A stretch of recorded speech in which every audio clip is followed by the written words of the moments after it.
Welcome back to the show. दोस्तों, इस programme में हमारी ये कोशिश रहती है कि हम आपको सही जानकारी दें, ऐसी चीजें बताएं जो आपको इंटरनेट पे या तो नहीं मिलती हैं या गलत मिलती हैं। तो इसी श्रृंखला में जब हमारे एक श्रोता समीर यादव ने हमसे पूछा कि 1964 में बनी फिल्म दोस्ती के मुख्य कलाकार सुशील कुमार और सुधीर कुमार के बारे में हमें बताएं, तब हमने उनके बारे में जानकारी जुटाने के बहुत से प्रयास किए। वरिष्ठ फिल्म इतिहासकार हरीश रघुवंशी से लेकर फिल्म दोस्ती में अभिनय कर चुकी बेबी फरीदा और सुशील कुमार की परिचित शर्मिला बेलानी जुच्ची से संपर्क किया, जानकारी जुटाई।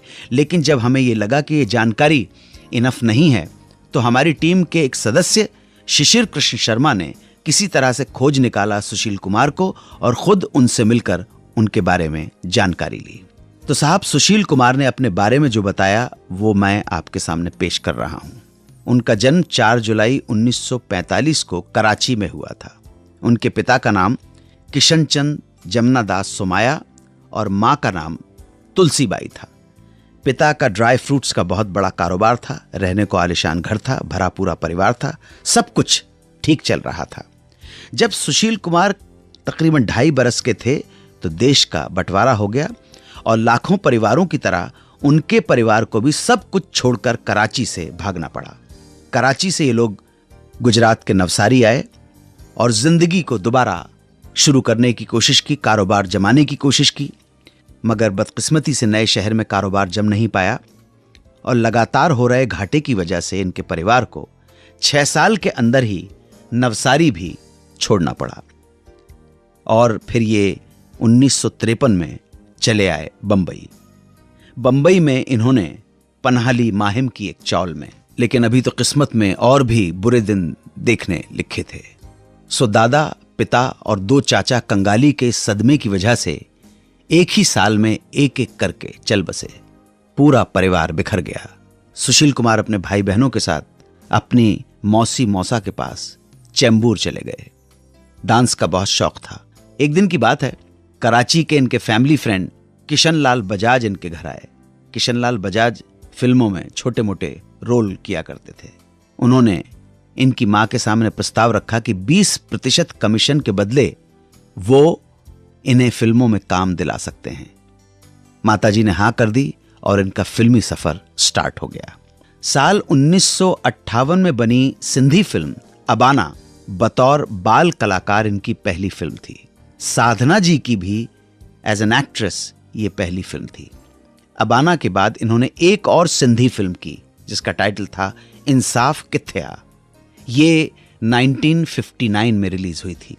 एज ए चाइल्ड आर्टिस्ट इन्होंने फिर सुबह होगी, धूल का फूल, मैंने जीना सीख लिया, काला बाजार, श्रीमान सत्यवादी, दिल भी तेरा हम भी तेरे, संजोग, संपूर्ण रामायण, एक लड़की 7 लड़के, फूल बने अंगारे, सहेली इत्यादि कई फिल्मों में काम किया। जब राजश्री प्रोडक्शंस के मालिक ताराचंद बड़जात्या 1959 में आई एक बांग्ला फिल्म लालू भूलू का हिंदी रीमेक बनाना चाहते थे, तब उन्हें तलाश थी 17-18 साल के 2 लड़कों की।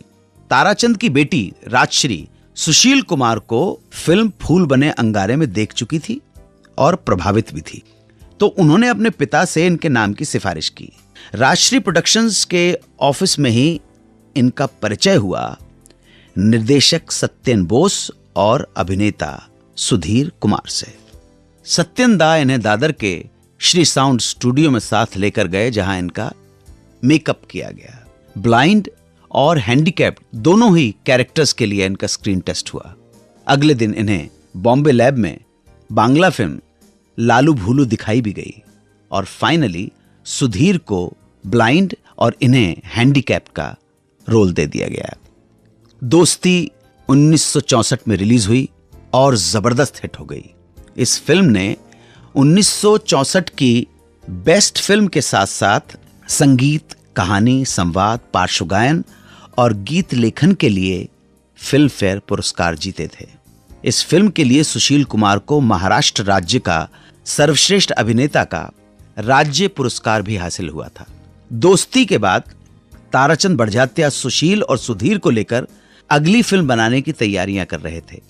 मगर उन्हीं दिनों सुधीर कुमार को मद्रास की एवीएम कंपनी की ओर से फिल्म लाडला के लिए बुलावा आया, तो उन्होंने कॉन्ट्रैक्ट की शर्त के मुताबिक हर्जाना देकर राजश्री प्रोडक्शंस के साथ हुआ अपना कॉन्ट्रैक्ट तोड़ दिया। इस इंसिडेंट के बाद एक बार निर्माता निर्देशक देवी शर्मा ने इन्हें फिल्म गुनाहों का देवता और प्रोड्यूसर आर लक्ष्मण ने फिल्म अनोखी रात के लिए बुलाया, लेकिन बार बार बुलाते रहने के बावजूद वो जब किसी भी फैसले पर नहीं पहुंचे तो इनका मन फिल्मों की तरफ से उखड़ने लगा। इन्होंने उसके बाद अपना पूरा ध्यान पढ़ाई में लगा दिया। ताराचंद बड़जात्या की 1968 की फिल्म के बाद इन्होंने फिल्मी दुनिया को कह दिया गुड बाय और जय हिंद कॉलेज से बीए करने के बाद एयर इंडिया में फ्लाइट पर्सर की नौकरी ज्वाइन कर ली।